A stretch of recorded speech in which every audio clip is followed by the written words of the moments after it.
11 students, मैं आपकी chemistry educator आज फिर से आ गई हूँ एनसीईआरटी एग्जाम्पलर सीरीज के साथ। देखो ये क्वेश्चन है हमारा some basic concepts of chemistry से। मैं ये क्वेश्चन आपको देखती हूँ तो इसमें आपको मोलालिटी गिवन है, डेंसिटी गिवन है और आपको मोलारिटी पूछ रहा है। मैं ये क्वेश्चन आपको डायरेक्ट भी करा सकती हूँ। देखो अगर आपको मोलालिटी गिवन है, आपको डेंसिटी गिवन है और मोलारिटी निकालना है तो यहाँ से एक डायरेक्ट फॉर्मूला हम यूज करते हैं। डायरेक्ट फॉर्मूला जो हम यूज करते हैं that is molality equals to 1000 into में मोलारिटी, यहाँ पे 1000 d density minus molecular mass of solute into में आपका molality. Molarity this is small m, molality this is molality, this is molarity. ये आपका क्या है, मोलर मास ऑफ सोल्यूट। आप ये डायरेक्ट फॉर्मूला अप्लाई करें और क्वेश्चन को सॉल्व करें, बट मैं आपको कंसेप्ट समझाऊंगी इस क्वेश्चन के पीछे का। देखो अगर कहीं पे आपको मोलालिटी गिवन हो तो आप उससे डाटा इंटरप्रेट करते हो।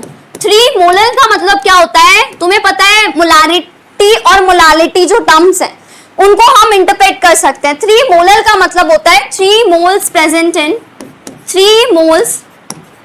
इन 1000 ग्राम ऑफ सॉल्वेंट। आपके पास 3 मोल सोल्यूट के प्रेजेंट हैं 1000 ग्राम ऑफ सॉल्वेंट के अंदर। देखो अगर आपको मोल्स पता है और मॉलिक्यूलर मास पता है तो आप गिवन मास निकाल सकते हैं। तुम्हें पता है नंबर ऑफ मोल्स जो होते हैं वो गिवन मास अपॉन में मोलर मास होता है। गिवन मास अपॉन में मोलर मास होता है। तो यहाँ पे आपके पास गिवन मास है क्वेश्चन में, आपको नहीं पता। मोल्स आपको पता है 3 है, आपको गिवन मास सोल्यूट का निकालना है क्योंकि सॉल्वेंट का आपको पता चल गया है। और मोलर मास NaH का जब आप निकालेंगे तो NaH का मोलर मास क्या होता है, सोडियम का 23, ऑक्सीजन का आपका कितना होगा 16 एंड हाइड्रोजन का 1, तो ये 40 आ जाता है। तो मोलर मास कितना आया 40। तो X इक्वल्स टू 1 4 3 12 120 ग्राम। तो this is a mass of solute, this is a mass of solvent.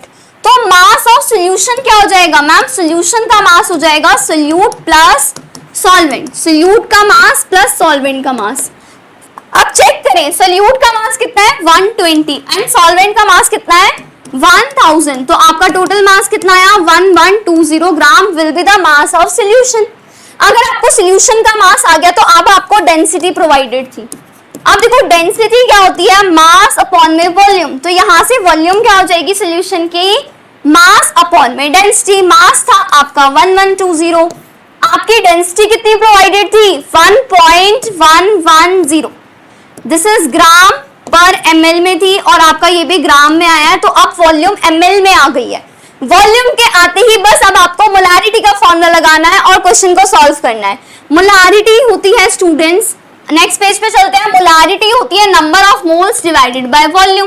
Number of moles आप सबको पता है 3 है और वॉल्यूम कितनी आई है स्टूडेंट्स, वॉल्यूम आई है आपकी ma'am 1120 divided by 1.10, 1120 divided by 1.110। अब देखो पर क्वेश्चन में जो वॉल्यूम हमने निकाली वो ml में है, ml में है तो आप क्या करेंगे डिवाइडेड बाय 1000 करेंगे। तो यहाँ से जो मोलालिटी आएगी वो अप्रॉक्स 2.9 मोलर आ जाएगी। तो ऐसे आप अप्रोच करते हैं। आप डायरेक्ट फॉर्मूला भी अप्लाई कर सकते हैं इस क्वेश्चन में, पर मेरा पर्पस था आपको कंसेप्ट समझाना।